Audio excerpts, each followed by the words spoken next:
It's time for the Unexplained News.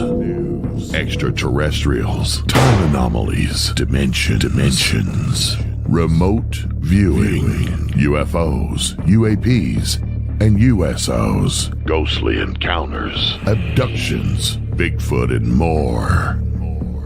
Your end of the week news source for everything unexplained. Here is your host for the Unexplained News Podcast, Margie K.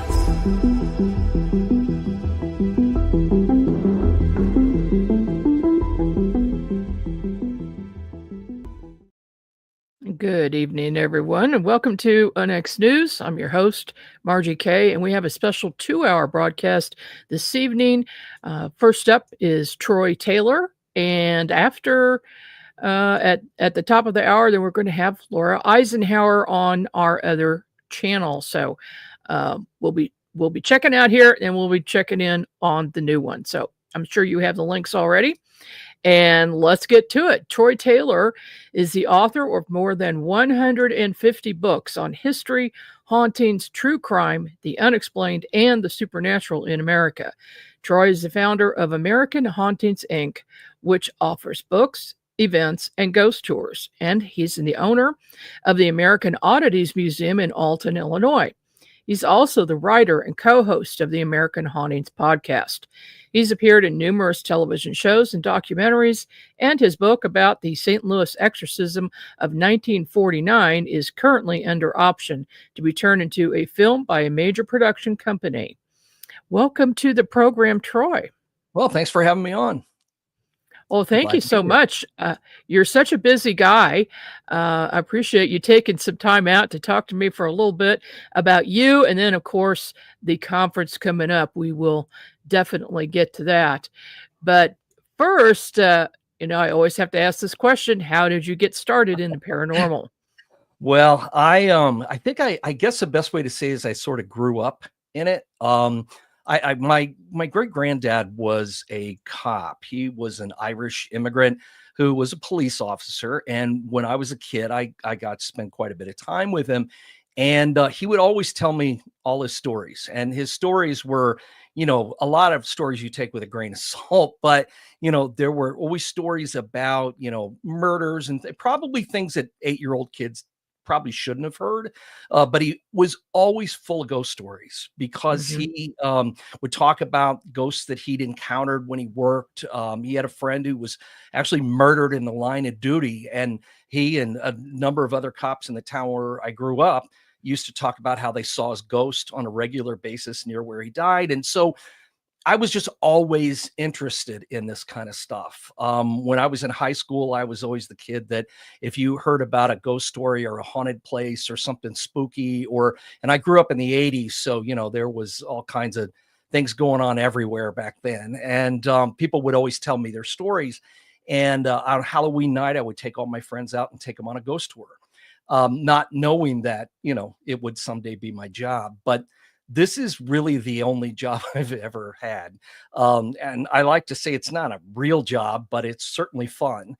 And so I just sort of grew up in it. And in the early 90s, there was just not a whole lot of this kind of stuff. There weren't a lot of books. There weren't ghost tours, or not much, except in a few of the big cities. And so I started a ghost tour in the town where I grew up, which was in the middle of Illinois, a town called Decatur. And I thought, well, it'd be fun. I'm gonna write a book, and I'm gonna collect all these ghost stories from Decatur that nobody's ever, people tell the stories, but nobody's ever written them down.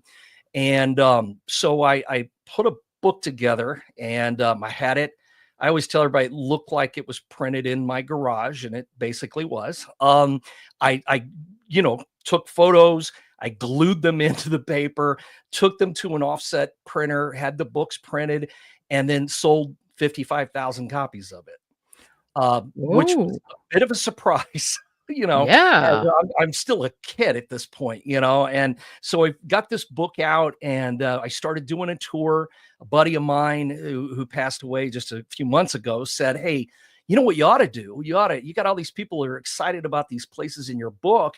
You ought to like rent a van or something and drive everybody around so they can see these places. And I said, man, that's a great idea. So we ended up, the very first year, we convinced a radio station that he and I worked at the time, and to give away the tickets. And the manager at the station said, well, no one's going to buy tickets to some kind of ghost tour, so we're going to have to give them away, right? And so, it's 1994, and they're giving away the tickets on the air. They're gone in like a half an hour, whole bus. And so they started telling everybody, well, in case people don't show up, you should just come down and wait. And, maybe there'll be a seat on the bus. So we ended up like 400 people waiting for a seat on the bus. Needless to say, we charged for the tickets the next year. And I've been doing it ever since. I've got tours in other cities, and I've been doing tours, and I do speaking events and stuff. And so, all of that stuff was fun. I'd had some weird experiences and things. Like I told you before we went on the air, I'm not a psychic. I don't see dead people. I don't hear dead people. But, I've been doing this for 32 years now. And every once in a while, you become part of your own story, whether you planned it or not. And so, I've had some experiences over the years. Probably the one that really convinced me that there was something to all of this was, this had to have been probably around 2001 or 2. It was right before they opened the Waverly Hills Sanatorium in Louisville to the public. The people who own it now had just bought it, and it was a mess, and people have been breaking in there for years. And a buddy of mine took me, we walked through the building at night, and he took me through it to show me, what it was like. Really excited to show it to me. And we walked through the building. And as we were walking down one of the hallways, a man in a white, what looked like a white coat, just walked across the hallway in front of us. And I mean, needless to say, startled me. And at first I thought, wow, what's going on here? And we realized that it had to be somebody who just broken into the building, because it was happening all the time. So we went down to the room that he'd walked into to tell him that he had to leave. And when we went into the room, there was no one in the room, and there was no door and no way out. And at that point, I realized I've just seen a ghost, and I think I'm finished with the tour now. And so we left. That was enough. Well, you got what you came for. Money. That's right. That's right. And so, see, it's people ask, how do you do this? How do you get so much stuff? How do you write so many books? I'm like, this is my full-time job. This is what I do all day, every day. And, sometimes it's 7 days a week when you work for yourself. Sometimes it's, late at night, early in the morning, but I wouldn't trade it for anything. It's a lot of fun. Yeah. I mean, I know I've written 18 books. I know someone who's written 36 books, but now I know someone who's written 150 books. So that's got to be the top. The absolute top. My goal was always, a good friend of mine who passed away a few years ago, Rosemary Ellen Guiley, and I had a competition going. Rosemary and I were trying to see who could write the most. And we both just wanted to beat Hans Holzer. That's all we cared about. No, I'm just kidding. But we were competing with each other to see who could write the most. So she wrote a lot. She wrote a lot of books. Yeah. And what a wealth of walking encyclopedia of information she was. She was at our conference every single year we'd had it for, every year until the 1 year she wasn't able to come. And then she passed away just soon after the conference, but she'd been at every single one we'd ever done. And she was something else. She was a great person. So. Yes, she was. I liked her. Now, let's talk about, you've done numerous TV shows and documentaries. Let's name a few for me. Well, I did right now on Netflix. You can watch the Unexplained files. I am in the episode about the Myrtles plantation. I am the villain of the episode. In other words, they spend about 15 minutes letting people tell stories about the house that aren't true. And then I come in and go, yes, none of that is true. And then tell the real history of the house. So that was a lot of fun to get to do. So I enjoyed that a lot because I never say that house isn't haunted. There's been plenty of deaths in that house, but the ones that they like to use as their advertising, Chloe, who never existed, and the poisoned family who died from yellow fever a year apart from each other, don't have anything to do with the hauntings there. So yeah, I enjoyed that a lot. So that's available. I recently did an episode of History's Greatest Mysteries with Lawrence Fishburne about John Dillinger and his mysterious afterlife. I've done on Discovery Plus, there's a documentary streaming now called The Exorcism of Roland Doe, which is about the 1949 exorcism, which I've written pretty extensively about. So I'm in that one. It actually came out before the boy who was the center of the possession passed away. And I'd made an agreement with him about 20 years ago that I would not use his name as long as he was alive. And I never did. Now I can. So I have since put out a new edition of the book that does include more of the information that I've had for years that I couldn't use. So that's why you get a Roland Doe as the name of it, but it's still a decent documentary. So I don't know. I've done other episodes of stuff, and Halloween time I pop up in varying ages and different beard lengths and different hair over many years, to pop up. So I'm around. Okay. Yeah. Well, you have been. I've seen you on some shows. So you've got this exorcism, though, back to that 1949. Is that the event that The Exorcist was about? Yeah. Yeah. It inspired William Peter Blatty's book. In 1949, when it happened, the family that was involved in it, the Hunkler family, were actually from Cottage City, Maryland, outside of Washington, D.C. And they were originally from St. Louis, and most of their family was in St. Louis. So when events started to happen in their home in Maryland, kind of poltergeist type events, they were pretty shaken up by it and ended up going to St. Louis thinking, hey, we'll be closer to family. And then things escalated into what the Jesuits who were involved in the case believed was a full-blown possession. And it went on for almost 6 weeks. And it was, the possession or the exorcism took place in several different places in St. Louis. And eventually, in the summer of 1949, after it was all over, there was a newspaper article in Washington, D.C. that talked about the kind of poltergeist events that happened in Maryland. And then there was mention in the article that an exorcism was performed in St. Louis. Well, one of the people who read that article was William Peter Blatty.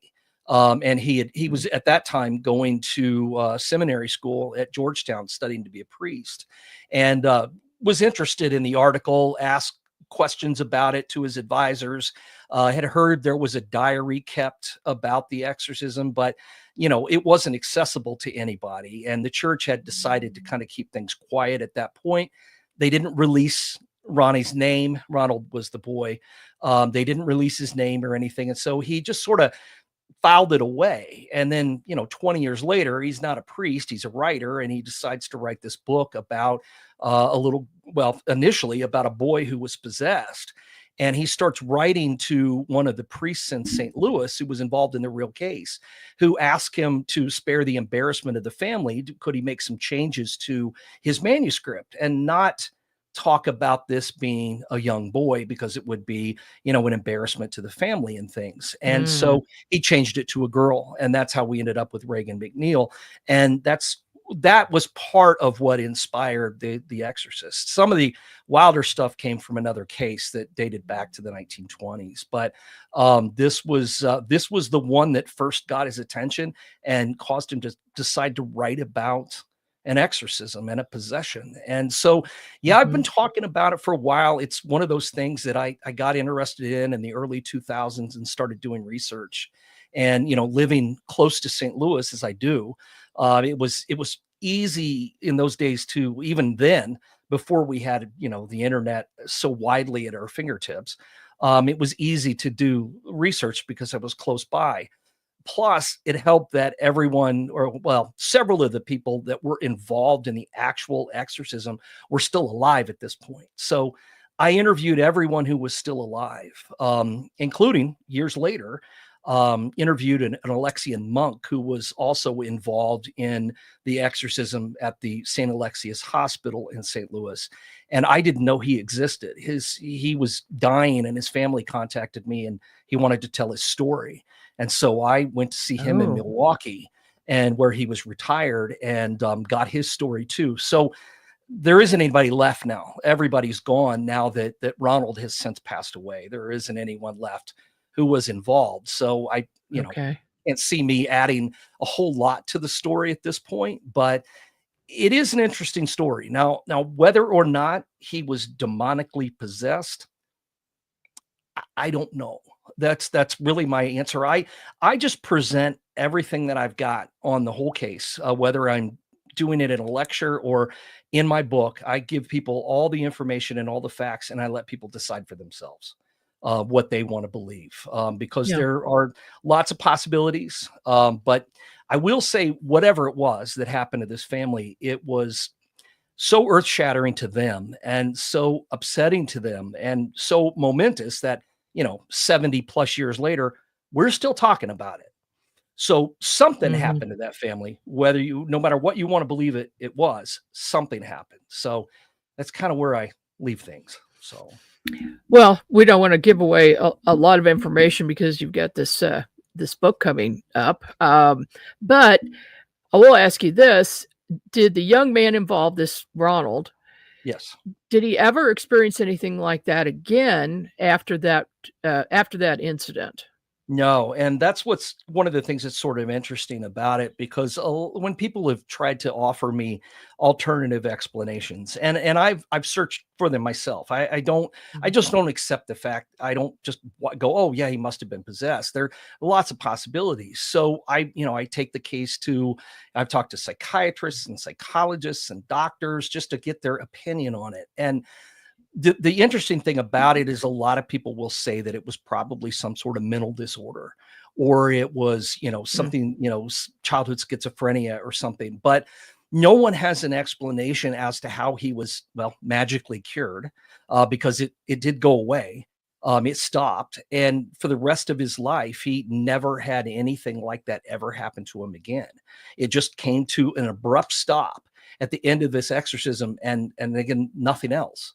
There was nothing else that ever bothered him. So it makes you wonder, you have to kind of wonder what was going on and what really happened. So, I've done a couple of different editions of the book. The first one, I had to use his pseudonym, but the more recent one I did after he passed away, I get into a lot more detail about the family dynamic and things. And you can see where there were issues, with a lot of things, issues with him. And he admitted that. But that's one of the things that was interesting about him, is that he, really didn't have much of a memory about what had occurred. When I finally did get a chance to interview him, and that was kind of a standard thing going on. He wouldn't remember how he behaved during the exorcism ritual, which they would do at night, not because it was spooky, but because that's the only time the Jesuits were free to be able to do this, because they were all involved in other things during the day. So in their spare time, so to speak, they had to perform an exorcism. And so, he wouldn't have much memory of that. And as time went on, it was more and more. One of the things he told me is that he always kind of felt like it was someone else's life, because he only knew about it from the memories and the remembrances of other people, not his own. And so, and so he was, was really great to talk to, but he very polite, very nice guy, but he just really couldn't tell me a whole lot. But when all this stuff was over, he went on and went to work for NASA. He worked for NASA his entire career. I mean, the guy was a genius. I mean, he's got patents for things we still use on space vehicles today. And this, the Exorcist boy, did all these things that people don't even know about. And, he was always afraid that somebody would find out who he was. This was when I talked to him back in like 2005. He was always afraid someone would find out who he was and that, he'd never get any peace, but no one ever did. None of his coworkers. I mean, he retired, and no one ever had any idea. It wasn't until after he passed away that his name was revealed. Now, I mean, I knew what his name was. I found it years before, but it wasn't widely known until more recently. It was, I kind of spilled the beans on it once he passed away. And then I started to see it being picked up in other places. But that was the arrangement I had with him, is that I would never use his name. That's why he gave me the interview. So just for that reason. Yeah, absolutely. Well, that's quite an amazing story. And you do have to think there had to be something to it.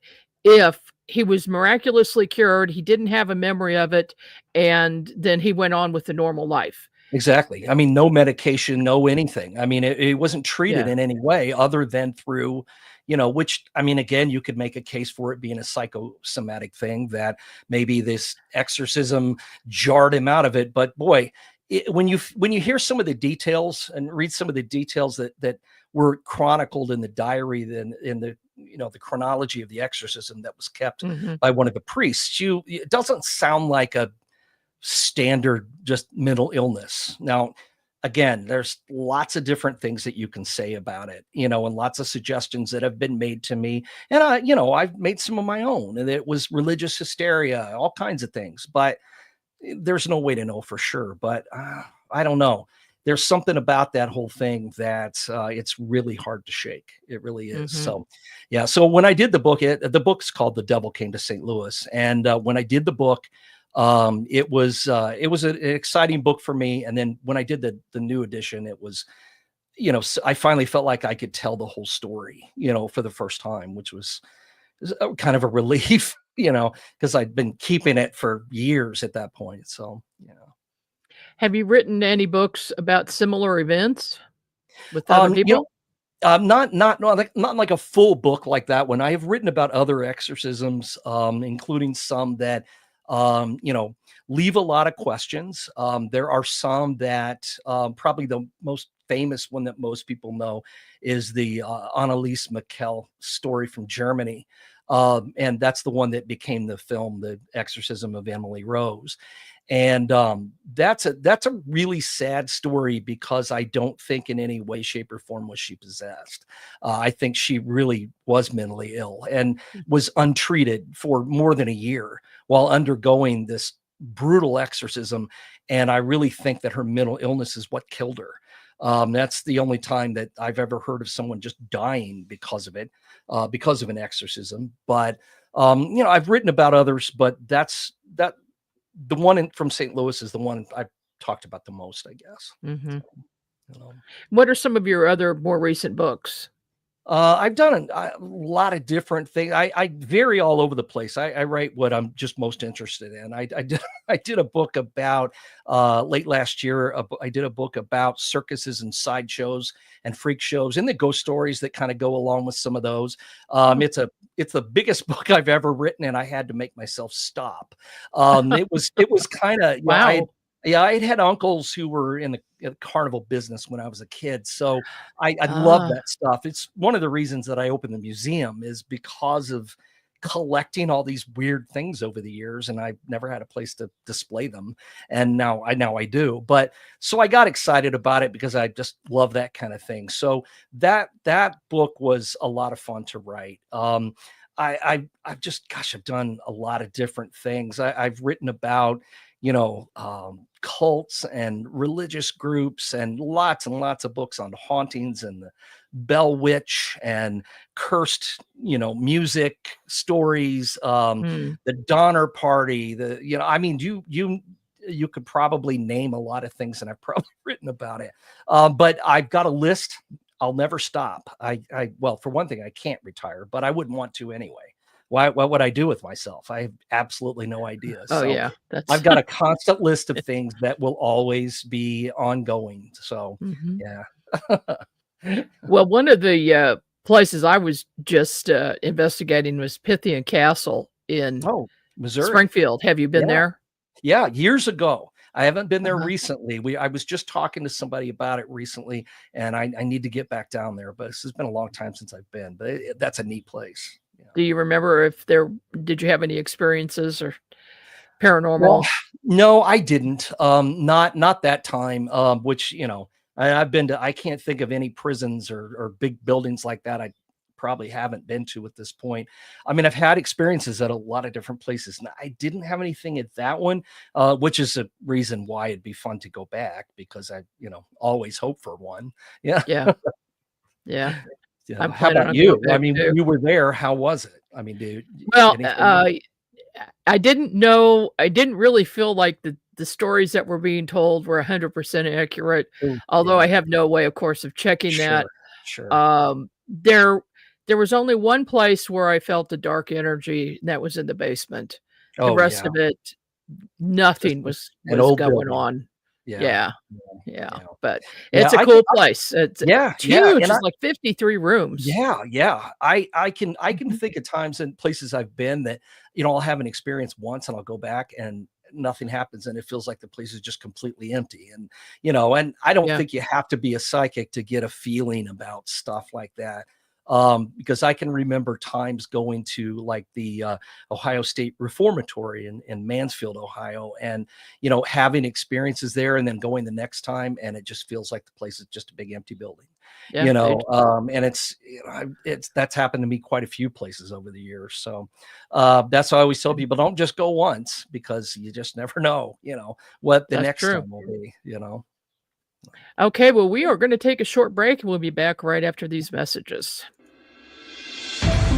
The new book, How to Research a Haunted House by paranormal investigator Margie K and professional researcher Violet Wisdom, is now available from Unex Media. This one-of-a-kind book explains how to do research on a house with uncommon methods and resources used by historic home researchers, and how to determine who may be doing the haunting and why. How to research a haunted house can be used by homeowners, renters, investors, and it should be in the library of all professional paranormal investigators. Get this unique book at unexmedia.com or amazon.com. That's unexmedia.com or amazon.com.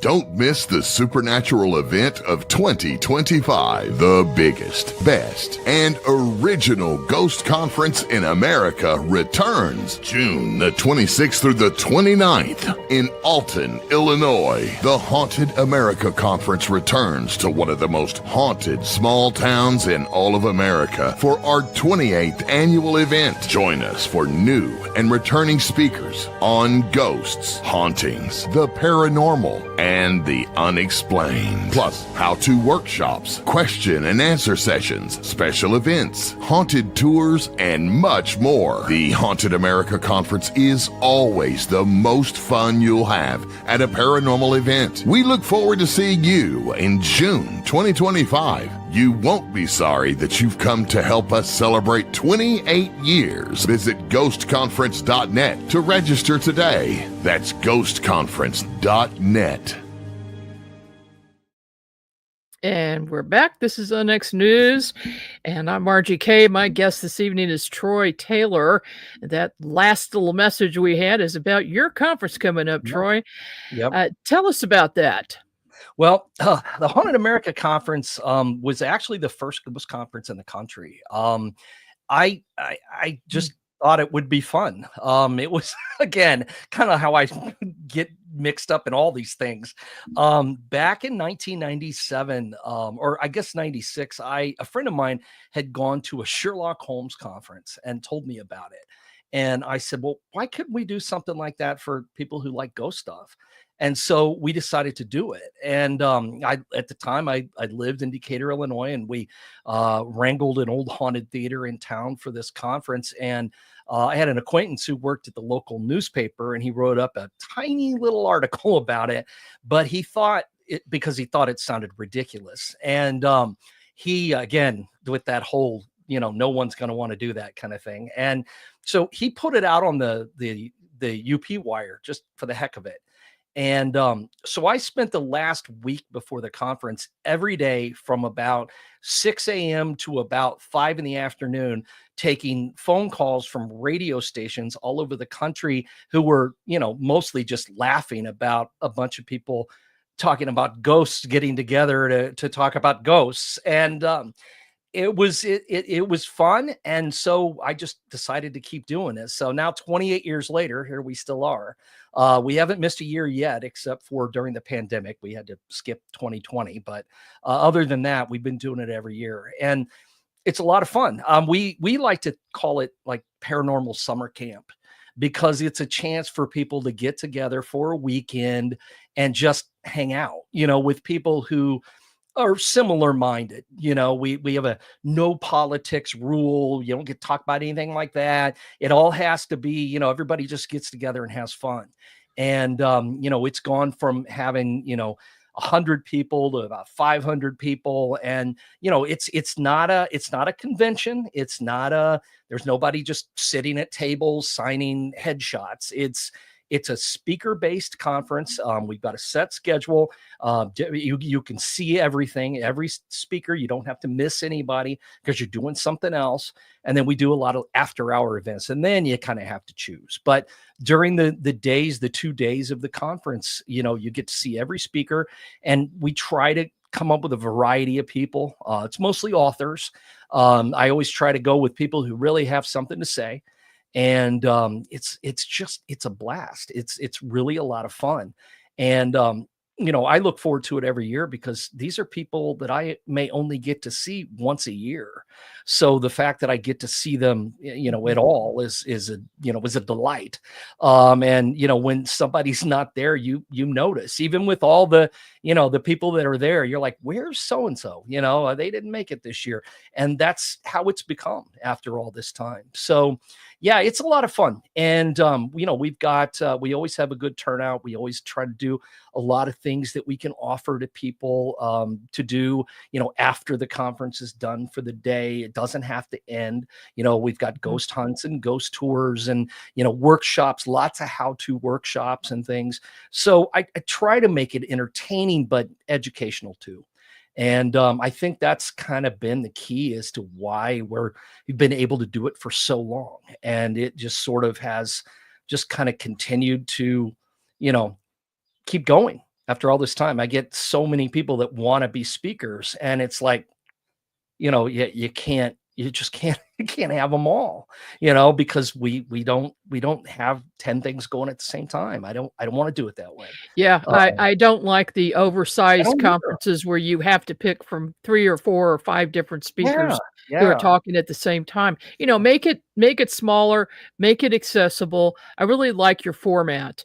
And with your evening events too. It sounds like a lot of fun, and I'm looking forward to being there. We're going to have a booth there, the Unex booth. So stop by and say hi to us when we're there, everybody. Who are some of your speakers? For people, for people who are listening, who are coming to the show, we got a discount that's available. When people check out, if they sign up for the conference and they put in the promo code listener, get 10% off. So, can't beat that either. So that's something we wanted to do for your network. So this year, I've got Jim Willis is an old friend of mine from Ohio. He has done Haunted Ohio books. He did the Weird Ohio books. And he is also probably one of the funniest people that I've ever met. And he has had 25 plus years of adventures, tracking down ghost stories and hauntings and things. And people love him, and I always put him first thing when he comes. I put him first thing on Saturday morning, because that way everybody that stayed out too late on Friday night at a ghost hunt, he'll wake them up. So I've got Jim, I've got Aaron Taylor, who, while we like to claim we're related, we're not. But she's dealing with, she's a psychotherapist, and she's dealing with the combination of the paranormal and psychotherapy and that kind of thing. So that's something that we've never done before. Richard Estep will be returning this year. Richard has written quite a number of books. He's a great speaker. He has done a lot of different things, including most recently, he did a book about Fox Hollow Farm in Indiana, which got turned into a series, a 3-part series on Hulu about the serial killer and the hauntings at the farm. So Richard will be talking about that. Victoria Day is a new speaker. She has not been here before this year. April Slaughter is a friend of mine that I've known for, maybe 15 years or so. She'll be returning with a couple of different workshops. She is a very, she's one of those people that, or the few people that I will vouch for when I start to talk about. People ask me, do you know anybody who's truly psychic, who really has gifts? April is that person for me. She is the first person that always comes to mind. And I think she really genuinely has something, and she really does a lot with people when they come to our events. Sherry Brake from West Virginia will be returning this year. She, again, is somebody who's super knowledgeable. She is also an old friend of Rosemary Guiley's, like I am, and we kind of all just kind of, put a lot of things together. So Sherry will be here. Carrie Bergen from Colorado. She is not only doing a workshop on making pendulums, but she also is a collector of haunted dolls. And she is nobody to joke about when it comes to haunted dolls. She gifted me one before I opened the museum. And I didn't really think anything about it until he started misbehaving, so to speak, when the museum opened. She knows what she's doing. They're nothing to mess with. I had 4 haunted dolls. Yeah, I know what they can do. Exactly. Yeah, Amanda Woomer, she does. She's not only is a ghostwriter, but she also owns her own museum. It's a traveling museum of mourning and death items. I've got some of that stuff in our museum, but she's got an extensive collection of that kind of stuff. The 3 Appalachian Witches, they've been coming to a lot of our events, and they're super entertaining, and they really do a great job of guiding groups through all kinds of different things. I try to offer a mixture of not just hardcore solid ghost investigation people like Larry Eisler does a lot of high-tech stuff. Tobias Whalen does, and they're doing workshops and things. The witches are more of a kind of a psychic blend of things, because, just because I don't do all of it, I know that a lot of our guests do. So I like to have a little bit of something for everybody. So yeah, we've got a really great bunch of people coming this year again. Doing workshops and doing different after-hour events and tours. And my co-host Cody is from the American Hauntings Podcast. He always sits up and does a booth where he listens to people's personal ghost stories, and we record them. And then we'll do a special episode for the podcast of people's collected stories from the conference. That's always a lot of fun. And then I added kind of belatedly, I added Jeff Witham. He has a very large museum of talking boards that he is bringing to the conference. So we'll be setting that up, and people can look at all these different boards and things that he's been collecting over the years. So like I said, there's something for everybody that comes. I don't think no one's going to walk away going, oh, wow, that was boring. After 28 years, I've been able to handpick people pretty well. I've had very few, and I'm not going to say 0 duds over the years, but Not very many, and I know I don't have any this year, so I'm excited about it. And everybody that's coming will be too, or already is. And I'm sure we'll start to see a few more people trickling in here as we get closer and closer to the date. So, Well, it sounds wonderful. I can't wait to attend. I've been up in your neck of the woods quite a bit lately. I was just at the yeah, Journey that's to what you Truth said. conference in Grafton, Illinois, just Yeah, north of yeah. Alton. So, have you investigated the Père Marquette Lodge there? Yeah. That we've done a couple of things. I do a regular thing at the Pure Marquette Lodge as part of a tour, not necessarily investigation. We have done that, and I've stayed there quite a bit. But it's also part of one of the tours that I do too. Is the ghost stories and things with Pure Marquette. But yeah, Grafton is a neat town. I do a couple of river road tours that goes from Alton to Grafton, and we talk about ghost stories along the river, and and then talk about things when we get to Grafton. And there are several different locations in Grafton that have their ghost stories and their legends and lore, and I always recount all of them. But I'd have to say that my favorite spot, in addition to Pure Marquette, is the Rubel Hotel, which I think you're familiar with. We stayed at the Rubel Hotel, and I had no idea it was haunted until we got in there. Yeah. So yeah, I that was first heard interesting. about the Rubel when I first moved to the Alton area, and that was in the mid '90s. And they at that point were just restoring it. It had started back in 1884, but most of the building that's there now was a rebuild from 1912 after it burned down. But I'd heard about it, and it sat empty for like 50 years after Grafton just sort of dried up.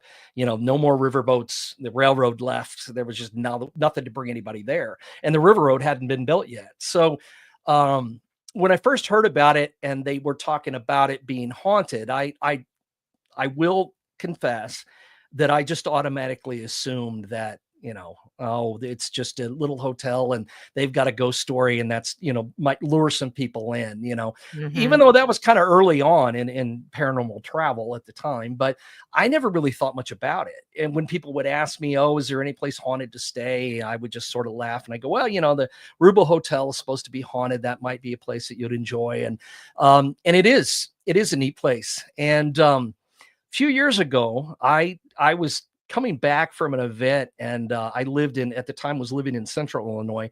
And I thought, well, rather than go home, I think maybe I'll spend the night in Grafton. I was with my partner at the time. And so we checked we got a room at the Rubel, and we stayed there and went out to dinner and came back late and went to bed.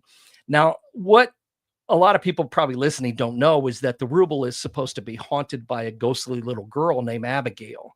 And the stories date back to really just when they started remodeling the place. Some of the contractors and the workmen started reporting seeing this little girl in a nightgown in the building. And, there were plenty of there's other activity too, but she seems to be the center of it. And after they opened, they had staff members and customers who were also seeing this little girl. So that had always just kind of been the story.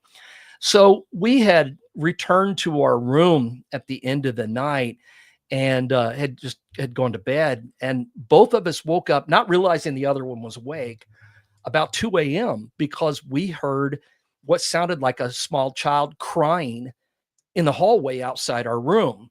Now, we did not think, neither one of them, for one thing, we didn't discuss it at that point. We didn't even have any idea that the other one was awake. And I didn't think it was a ghost. I just assumed it was a guest with a child, that was staying, that, was crying, and they were trying to settle it down. And, I went back to sleep. And so the next morning we were downstairs having breakfast, and we were chatting about, and the subject of this crying child came up, and I just sort of laughed about it. And I said, well, it's no wonder, people think this place is haunted because, every time there's a kid here that cries, people just probably automatically assume it's a ghost. And so we were getting ready to leave, and my partner was waiting on the check. And so I went up to the desk and was getting ready to leave. And the owner at the time was there, and I knew him. And we got to chatting, and I said something about, about the ghost stories and this crying child. And he said, well, I mean, I suppose that's possible. He said, but not last night. And I said, well, why? And he said, well, because you two were the only people here last night. There was no one else staying in the hotel. We were the only ones in the building. The staff wasn't even there. And so at that point, I realized, wait a minute, the Rubel Hotel really is haunted. This is not just a ghost story. So I always vouch for the Rubel whenever we go there with the tour, and we'll always stop and I'll tell this story. And, I'll take people inside and let them wander around a little bit. The owners are really great about that kind of stuff. So, it's a very cool place. And I mean, town of Grafton's a really cool place, but, that's one of my favorite spots in this area for sure. Well, I love old buildings, just for the architecture, Sure. but when they're haunted, it's a bonus. Right. Exactly. Exactly. Yeah. It's kind of like it's the history that drew me to all this stuff. And the ghost stories are, when I write about them or I talk about them or take people on tours, the ghost stories are the bonus. That's how you get people to listen to history, is by giving them a ghost story to go along with it. So yeah, I agree with you on that for sure. Well, I've got to ask you this about the Père Marquette, because every time I've been there, I've been there 3 years in a row, and every time I see a man standing next to the big giant fireplace, and no one else sees him. And I'm like, okay, but what's going on here? Have you seen him? No, I haven't, but enough people have that I mention it every time we take a tour. I tell people as we're going through the lobby, I will always say one of the ghosts that is supposed to appear is right here by the fireplace. And he's been seen for years. Nobody knows who he is, but if you see somebody standing there, there's a good chance that it's a ghost, not, a living customer. But then that place has an interesting history because it sits right at the mouth of the Mississippi and the Illinois rivers. So it was kind of a strategic spot to Native Americans. It was a strategic spot during the Civil War. There was a Union encampment there. With Missouri being right across the river, it would have been easy for Confederates to go up the river to Chicago. So there was a camp there. So there was already a lot of history there when they decided to turn that into a state park. And then during the New Deal and the CCC, decided they built the park lodge and constructed the state park. And they spent almost 10 years building that lodge and getting that park together. And so right after they opened, you already had 4 park rangers talking about seeing, people walking around out on the grounds. You had almost immediately had people reporting ghosts in the lodge, seeing figures who disappeared, doors that open and close, all the stuff, the footsteps, the lights that turn on and off. There's a room in the hotel that none of the house, and this is a true story, none of the housekeepers will clean it by themselves. Most of the time, they don't even rent that room out because they've had so many weird incidents that have happened in that room that people have panicked over it. And so they just don't usually rent it out. So if we ever do anything there, they give us that room to use as you just sort of as a hangout spot because they don't rent it most of the time. Unless you specifically ask for the haunted room kind of thing. But yeah, I've talked to, a lot of the people that work there over the years, and they tell you stories about the restaurant, anywhere in that place. I mean, it all dates back to 1939 when they opened it, but there have been thousands and thousands of people that have been through that place, and it's already sitting on this property that already had a weirdness to it already.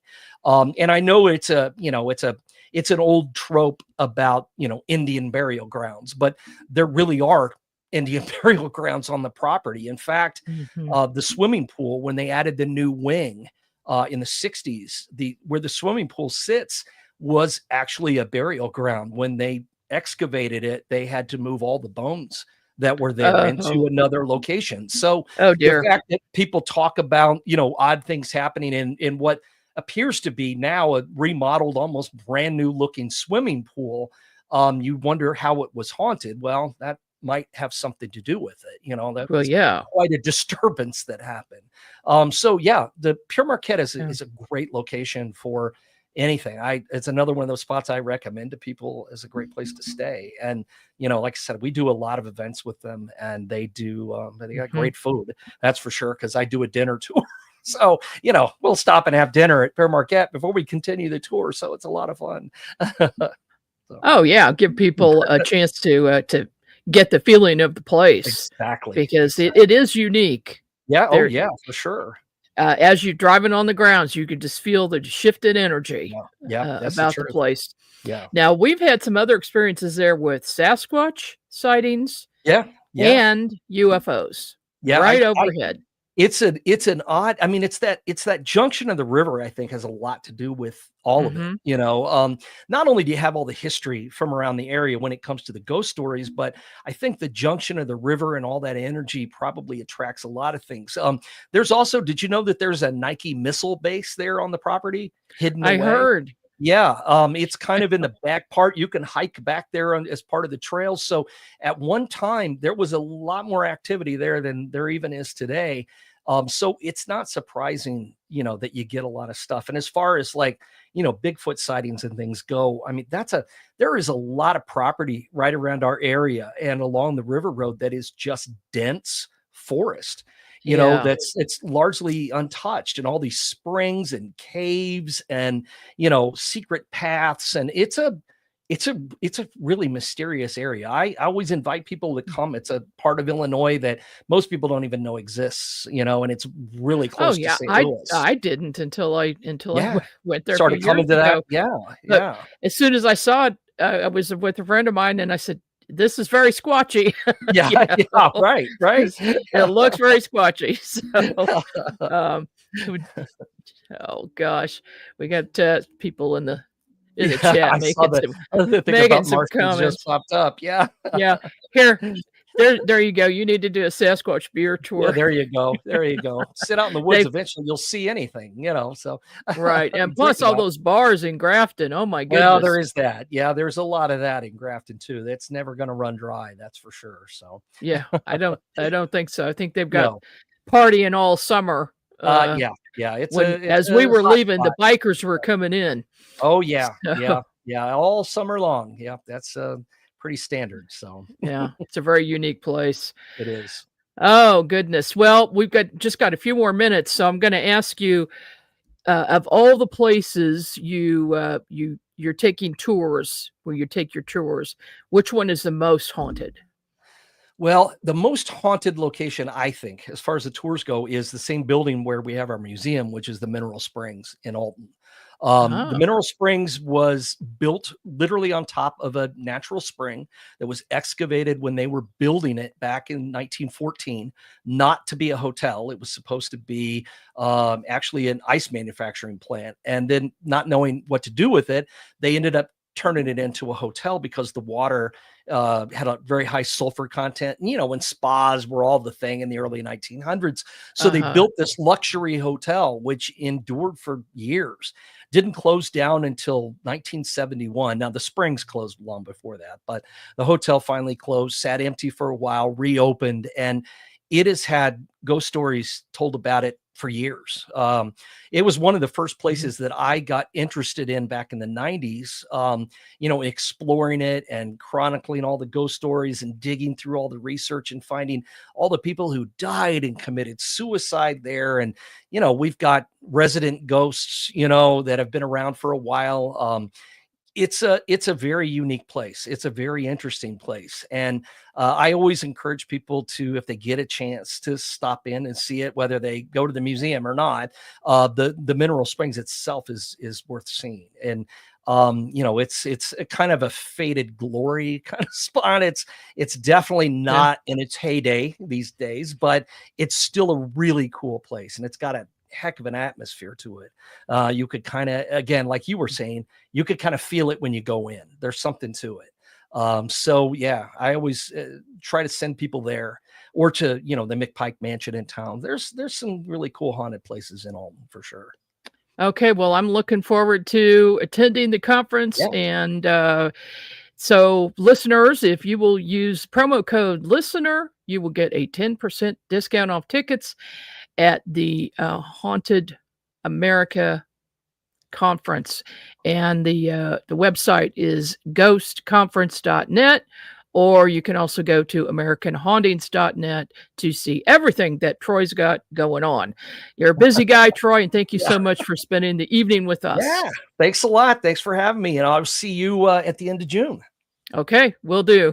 Great. See you later. Thanks. All right. Stay tuned for the next show, everybody. We're going over to the other link with Laura Eisenhower.